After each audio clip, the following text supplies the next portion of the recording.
Hello मेरे प्यारे विद्यार्थियों, आपका अपना channel reading time A satisfactory solution of GK.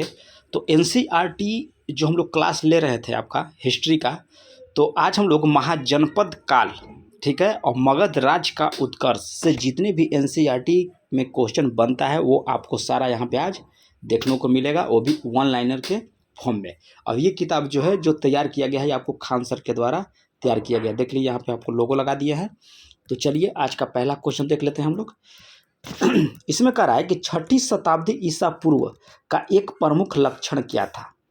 Question कर रहा है कि 6ठी शताब्दी ईसा पूर्व जो था एक प्रमुख लक्षण क्या था।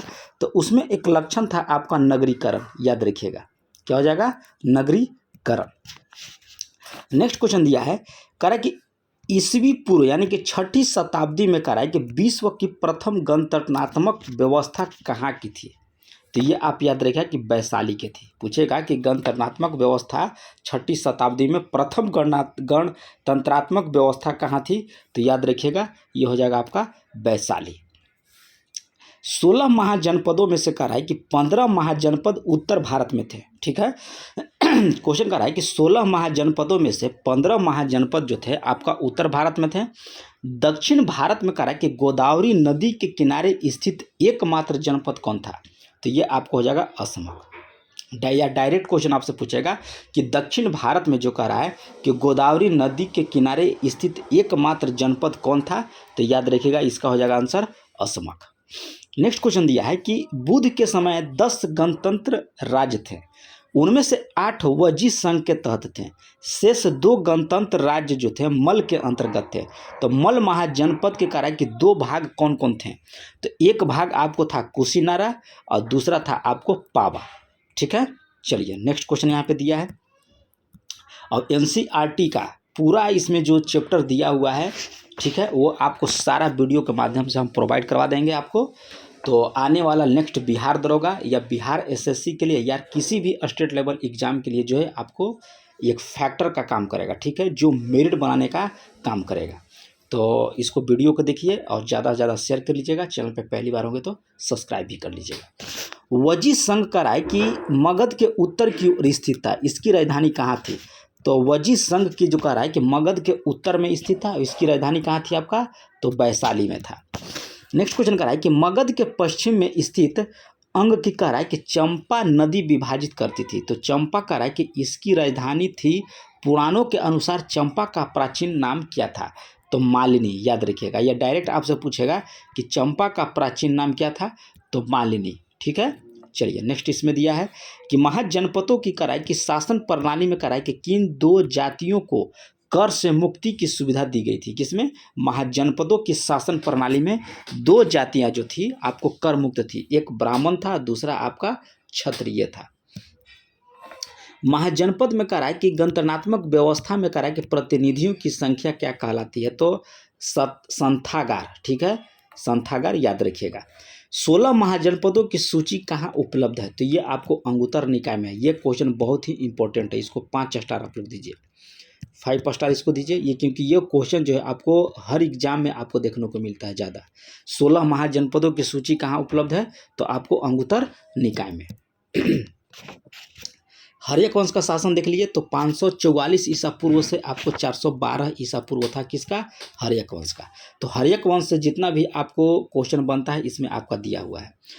क्वेश्चन इसमें कह रहा है कि 16 महाजनपदों में से कह रहा है कि एक मगध राज्य के रूप में आविर्भाव हर्यक वंश के शासन के साथ हुआ था। तो मगध राज्य का कह रहा है कि वास्तविक संस्थापक कौन था। तो मगध राज्य का वास्तविक संस्थापक जो थे आपको राजा बिंबिसार था। कौन था, राजा बिंबिसार। नेक्स्ट क्वेश्चन दिया इसमें कि महावंश के अनुसार बिंबिसार किस वायु में कह रहा है कि यानी कि उम्र में सिंहासन पर बैठा था। तो ये 15 वर्ष की उम्र में जो था आपको बिंबिसार जो है सिंहासन पर बैठ गया था। हर्यक कुल के लोग जो है नागवंश की एक उपशाखा थे। तो दीपवंश में बिंबिसार के पिता का कह रहा है कि नाम क्या मिलता है। तो यह आपको मिलता है बोधिस। याद रखिएगा कि बिंबिसार के पिता का नाम जो है दीपवंश में बिंबिसार के पिता का नाम क्या था, तो बोधिस था। मत्स्य पुराण में कह रहा है कि बिंबिसार को कह रहा है कि क्षेत्र से मिलता है। तो जैन साहित्य में उसको क्या कहा गया है, तो इसको बोला गया है आपको श्रेणिक। ठीक है, श्रेणिक बोला गया है। बिंबिसार ने अपना प्रथम युद्ध अपने किस पड़ोसी राज्य से लड़कर उसे मगध राज्य में मिलाया था? तो अंग के साथ। क्वेश्चन कर रहा है कि बिंबिसार ने अपना प्रथम युद्ध जो करा है कि किस पड़ोसी राज्य से लड़कर जो है मगध राज्य में मिलाया था? तो अंग के साथ। बिंबिसार ने कहा कि अंग पर आधिपत्य स्थापित कर लेने के बाद वहां का शासक अपने किस पुत्र को बनाया था? तो शासक जो है आपको अजातशत्रु को बनाया था। ठीक है, बिंबिसार जो था अजातशत्रु के बाद बिंबिसार के बाद जो है अपना पुत्र अजातशत्रु को वहां का शासक बनाया था, याद रखिएगा। गिरिब्रज मगध राज्य की आरंभिक राजधानी थी। पूछेगा डायरेक्ट कि गिरिब्रज जो है मगध राज्य का आरंभिक राजधानी थी, लेकिन लिच्छवी की बढ़ती शक्ति के कारण बिंबिसार ने उत्तर की ओर नई राजधानी कहाँ बनाया था? तो याद रखिएगा कि आपको बनाया था राजगीर में। और राजगीर किस स्टेट में पड़ता है ये आप कमेंट करके बताइएगा। बिंबिसार को उसके किस पुत्र ने करा कि हत्या कर मगध का शासक बना था? तो अजातशत्रु। और अजातशत्रु का कुणिक भी कहा जाता है। अजातशत्रु का राय कि ने काशी तथा वजी संघ को लंबी लड़ाई के बाद मगध में मिला लिया था। इस युद्ध में कहा है कि उसने किन दो प्रमुख हथियारों का उपयोग किया था? तो एक हथियार था आपको रथ मुसल और दूसरा था आपको महाशिला कंटक। ठीक है, पहला था आपका रथ मुसल और दूसरा था आपको महाशिला कंटक, याद रखिएगा। नेक्स्ट क्वेश्चन दिया है कि लिच्छवी के आक्रमण से सुरक्षा के लिए किसने राजधानी राजगृह में कराया कि सुदृढ़ दुर्ग का निर्माण कराया था? तो ये आपको हो जाएगा अजातशत्रु। अजातशत्रु के शासन काल में कराया कि राजगृह की सप्तपर्णी गुफा में कराया कि किस बौद्ध संगीति का आयोजन किया गया था? तो प्रथम बौद्ध संगीत, याद रखिएगा।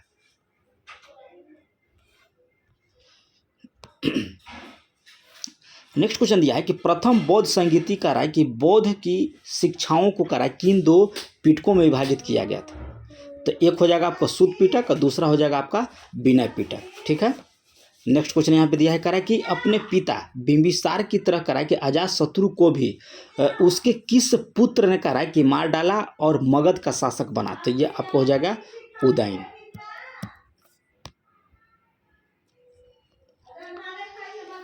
नेक्स्ट क्वेश्चन दिया है करा कि उदयन ने गंगा और सोन नदियों के संगम पर करा कि किस नगर की स्थापना कर राजगृह के स्थान पर उसने अपनी राजधानी बनाया? तो ये इसमें हो जाएगा आपको पाटलिपुत्र। नेक्स्ट क्वेश्चन दिया है कि बिंबिसार और उसका पुत्र अजातशत्रु बौद्ध धर्म के अनुयायी थे। कौन कौन? बिंबिसार और उसका पुत्र अजातशत्रु जो थे बौद्ध धर्म के अनुयायी थे। और उदयन का राय कि किस धर्म को अपना लिया था? तो उदयन जो है आपको वह जैन धर्म को अपनाया था। जैन ग्रंथों में करा कि उदयन की माता का नाम क्या था? तो ये आपको था पद्मावती। ठीक है, याद रखिएगा पद्मावती।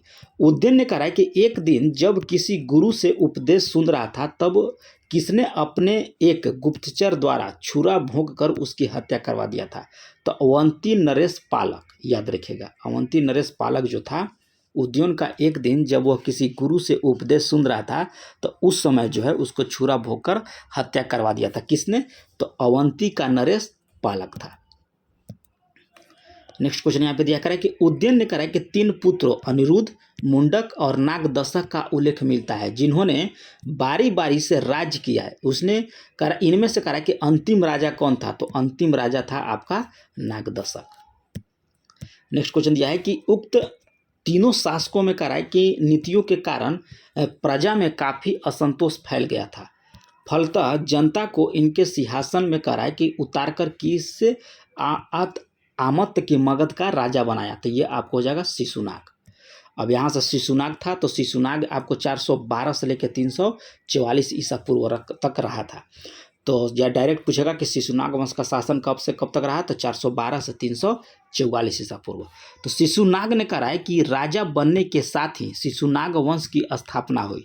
तो इस वंश का यानी कि शिशुनाग वंश का अंतिम शासक कौन था?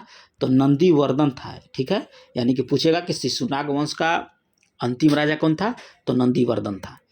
शिशुनाग ने कहा है कि शिशुनाग को एक लिच्छवी राजा की वेश्या पत्नी से उत्पन्न बताया जाता है। तो पुराणों में कहा है कि उसे किस जाति को बताया गया है? तो ये आपको हो जाएगा क्षत्रिय जाति को बताया गया है। नेक्स्ट क्वेश्चन यहाँ पे दिया है, कह रहा है कि शिशुनाग ने अवंती तथा वत्स राज्य पर अधिकार कर उसे मगध साम्राज्य में मिला लिया था। तो गिरिब्रिज के अंतर्गत कह रहा है कि उसने किसको अपनी दूसरी राजधानी बनाई, जो बाद में उसकी प्रधान राजधानी बन गई थी। तो ये आपको हो जाएगा वैशाली। शिशुनाग ने कहा है कि लगभग 412 ईसा पूर्व से लेकर 394 ईसा पूर्व तक शासन किया।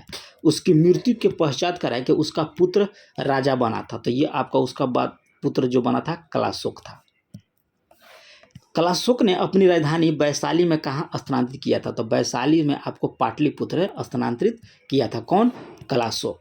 कलाशोक के शासन काल में कराया कि बौद्ध धर्म की उत्पत्ति द्वितीय संगीति का आयोजन कहाँ हुआ था? तो द्वितीय संगीति का आयोजन आपको वैशाली में हुआ था। किसके शासन काल में? तो कलाशोक के शासन काल में। कहाँ हुआ था? तो वैशाली में हुआ था। द्वितीय बौद्ध संगीति का राय कि धर्म स्पष्टतः किन दो संप्रदाय में विभक्त था? तो अस्थविर और महासांघिक। याद रखिएगा, अस्थविर और महासांघिक। नेक्स्ट यहाँ पे दिया है, देखिए कह रहा है कलाशोक ने लगभग 366 ईसा पूर्व तक राज्य किया। तद उपरांत कलाशोक के कह कि 10 पुत्रों ने सम्मिलित रूप से 22 वर्ष तक राज्य किया। तो पुराणों में कह रहा है कि किसको शिशुनाग वंश का अंतिम राजा कहा गया है? तो अंतिम राजा बोला गया है आपको नंदीवर्धन का। अब यहाँ से नंद वंश होता है, तो नंद वंश का शासन याद रखिएगा कि 344 से 324 ईसा पूर्व तक था। तो नंद वंश में कह रहा है कि कुल कितने राज्य? 9 राजा जो हुए थे, इसलिए उन्हें नंद वंश कहा जाता था। और नंद वंश का संस्थापक कौन था? तो यह आपको महापद था। ठीक है, महापदम था। और नेक्स्ट दिया है कि नंद वंश 9 राजाओं में से कह रहा है कि पहला राजा उग्रसेन यहाँ मदम थे। तो अंतिम राजा कौन था? तो अंतिम राजा आपको घनानंद था। कौन था? घनानंद। घनानंद के समय कह रहा है कि 324 ईसा पूर्व में कह रहा है कि सिकंदर ने पश्चिमोत्तर भारत पर आक्रमण किया। तो ग्रीक लेखकों ने कहा कि धनानंद को क्या कहा था? तो यह आपको अग्रमीज बोला था। मगध का कौन सा राजा जो है सिकंदर महान का समकालीन था? तो घनानंद जो था मगध राज्य का, कह रहा है कि सिकंदर का महान समकालीन था। तो आपको घनानंद। 324 ईसा पूर्व कह रहा है कि किसने अपने गुरु चाणक्य की सहायता से कहा है कि घनानंद जो हत्या कर मौर्य वंश की नींव डाली थी? तो चंद्रगुप्त मौर्य आपको हो जाएगा। नेक्स्ट क्वेश्चन यहाँ पे दिया है, कह रहा है कि प्रथम मगध साम्राज्य का उत्कर्ष किस शताब्दी में हुआ था? तो आपका 6ठी शताब्दी ईसा पूर्व। याद रखिएगा। नेक्स्ट क्वेश्चन दिया है कि उस राजा का नाम बताइए जिसने पहली बार युद्ध में हाथियों का इस्तेमाल किया था? तो मगध। ठीक है, उस राज्य का नाम, हम राजा पढ़ लिए, उस राज्य का नाम बताइए जिसने कहा है कि पहली बार युद्ध में हाथियों का इस्तेमाल किया था? तो ये आपको हो जाएगा मगध। पुराणों के अनुसार कहा है कि मगध राजवंश का संस्थापक कौन था? तो ये आपको बृहदर्थ था। पुराणों के अनुसार जो है मगध राजवंश का संस्थापक कौन था? तो आपको बृहदर्थ था। बौद्ध और महावीर किस महाजनपद से आते थे? तो ये आपको मगध से आते थे। बौद्ध और महावीर जो थे, पूछ रहा किस महाजनपद से आते हैं? तो मगध से। उस गणतंत्र का नाम बताइए जिसने कहा है जो 6ठी शताब्दी ईसा पूर्व में जातियों का राज संघ था? तो ये आपको हो जाएगा वजी। अब प्रघोत कहाँ का राजा था? तो ये आपको अवंती का राजा था, आपको प्रघोत। प्राचीन श्रावस्ती का कह है कि नगर विनाश किस प्रकृति का था? तो ये आपको चंद्रकार प्रकृति का था। राजगिरी का कह है कि राजकीय चिकित्सक जीवक जिससे गणिका के नाम से जाना जाता था का क्या नाम था? तो आपको सलावती था उनका नाम। क्या नाम रखा था? सलावती। कौन सा प्राचीन भारतीय नगर 3 विद्वान संतों कपिल, गार्गी और मैत्रेय का घर था? तो ये आपको मिथिला। ठीक है। नेक्स्ट क्वेश्चन दिया है कि काशी महाजनपद को कहा है कि बाद में किस राज्य में मिला दिया गया? तो आपको कौशल साम्राज्य में। नेक्स्ट क्वेश्चन यहाँ पे दिया है, कह रहा है कि कौशल की राजधानी श्रावस्ती में स्थित थी। ठीक है, जिसका एक प्रमुख नगर अयोध्या था। किसने कौशल को कहा कि मगध में मिलाया था? तो अजातशत्रु के द्वारा जो है कौशल को मगध में मिला लिया गया था।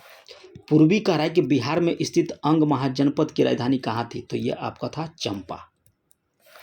मगध साम्राज्य की पहली राजधानी आपको राजगिरी या गिरिब्रिज थी, लेकिन बाद में इसकी राजधानी जो है आपको पाटलिपुत्र में स्थानांतरित कर दिया गया था। नेक्स्ट क्वेश्चन दिया है कि मगध साम्राज्य के संस्थापक किसको माना जाता है? तो ये आपको बृहदर्थ को माना जाता है। 8 छोटे छोटे साम्राज्यों के कराए कि संघ को क्या नाम था जिसके सदस्य लिच्छवी, ज्ञात्रिक, वजी और विदेह आदि था? तो वजी, याद रखिएगा। 8 छोटे छोटे साम्राज्यों के संघ का क्या नाम था? तो आपका वजी था। नेक्स्ट क्वेश्चन दिया है कि किस महाजनपद की राजधानी कराए कि कुशीनारा, पावा या कुशीनगर थी जिसका मुख्य धर्म बौद्ध था? तो यह आपको जमल या गोरखपुर। चेदी महाजनपद को कराए कि बाद में किस साम्राज्य में शामिल कर लिया गया था? तो कलिंग साम्राज्य। वत्स महाजनपद का सबसे प्रसिद्ध राजा उदयन था जिसकी राजधानी कहाँ थी? तो आपको कौशाम्बी में थी। थानेश्वर, मेरठ, दिल्ली मिलाकर कराए कि बना कुरु महाजनपद की राजधानी कहाँ थी? तो यह आपको इंद्रप्रस्थ था। ठीक है, याद रखिएगा, इंद्रप्रस्थ। कनौज किस साम्राज्य का एक प्रमुख नगर था? तो यह आपको पंचाल, कनौज जो था आपको पंचाल का जो आपका प्रमुख नगर था। राजस्थान के कराए कि अलवर, भरतपुर, जयपुर जिले के क्षेत्र वाले मत्स्य साम्राज्य पहले चेदी से शासित होता था। किसके नेतृत्व में कराया कि इसको स्वतंत्रता मिली? तो विराट राज। सूर्यसेन महाजनपद उत्तरी भारत का प्रसिद्ध जनपद था, इसकी राजधानी कहाँ थी? तो यह आपको मथुरा में था। दक्षिण भारत में स्थित एकमात्र महाजनपद कौन सा था जो गोदावरी नदी के किनारे पर स्थित था और पोटन या पोटली इसकी राजधानी थी? तो असमक। ठीक है, असमक की राजधानी कहाँ थी?